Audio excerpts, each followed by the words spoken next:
Shalom, selamat malam.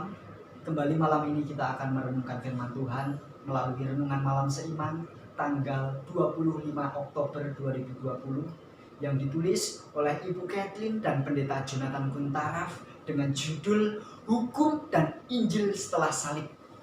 Kita tunduk kepala. Tuhan, terima kasih untuk waktu yang telah Engkau berikan bagi kami untuk kami boleh merenungkan sebagian dari firman-Mu. Kiranya kuasa kasih-Mu melalui Roh Kudus boleh senantiasa menuntun kami sehingga kami pun mengerti dan memahami dari firman yang akan kami renungkan. Jadilah kehendak-Mu Bapa, dalam nama Tuhan Yesus yang penuh kasih kami berdoa. Amin.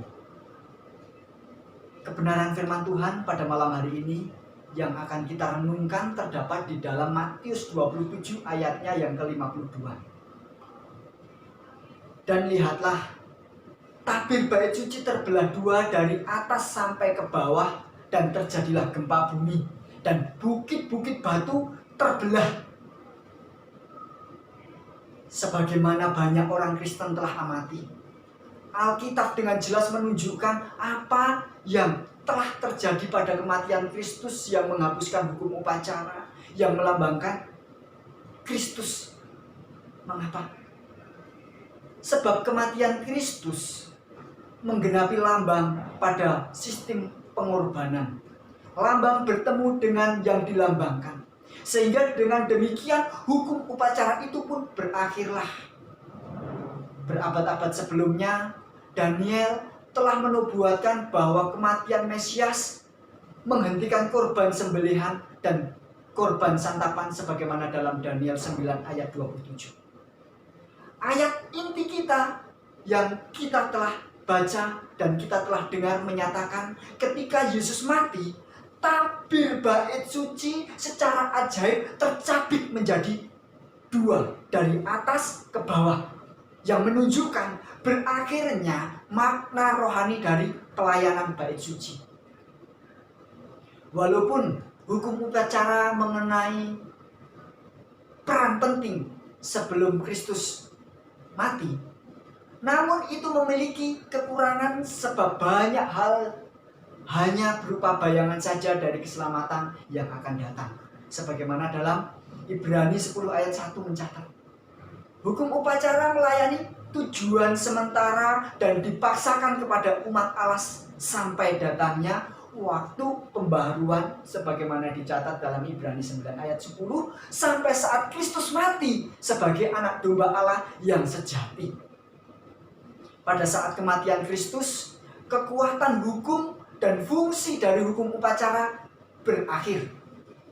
Korban penebusannya memberikan pengampunan untuk semua dosa. Tindakan ini menghapuskan surat hutang yang oleh ketentuan-ketentuan hukum mendakwah dan mengancam kita.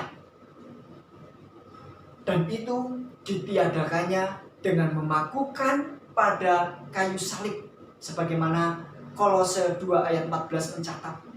Maka itulah sebabnya kita tidak lagi diperlukan untuk melakukan upacara yang terinci yang tidak dalam apapun dapat menghapuskan dosa atau menyucikan hati nurani sebagaimana dalam buku Ibrani 10 ayat 4. Tidak ada lagi kekhawatiran tentang hukum upacara dengan persyaratan yang rumit tentang makanan dan minuman, perayaan berbagai hari raya, misalnya Paskah, Pantekosta, dan lain-lain, bulan baru atau sabat seremonial seperti dalam Kolose 2 ayat 16 yang hanya merupakan bayangan dari apa yang akan datang sebagaimana Kolose 2 ayat 17 mengatakan.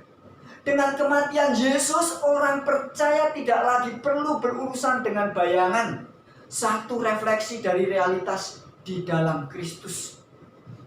Sekarang mereka dapat mendekati juru selamat sendiri secara langsung karena sedang wujudnya ialah Kristus. Sungguh kita bersyukur atas kegenapan hukum upacara di dalam Kristus, sehingga kita dapat langsung bersekutu dengan Yesus dan mempunyai kehidupan yang senang menurut akan hukum Allah. Kita tunduk kepala. Tuhan, terima kasih untuk firman yang boleh kami dengar. mengenai tentang hukum Allah. Biarlah semuanya ini menambah iman kerohanian kami ya Bapa. Jadilah kehendak-Mu, di dalam nama Tuhan Yesus yang penuh kasih kami berdoa. Amin. Tuhan memberkati.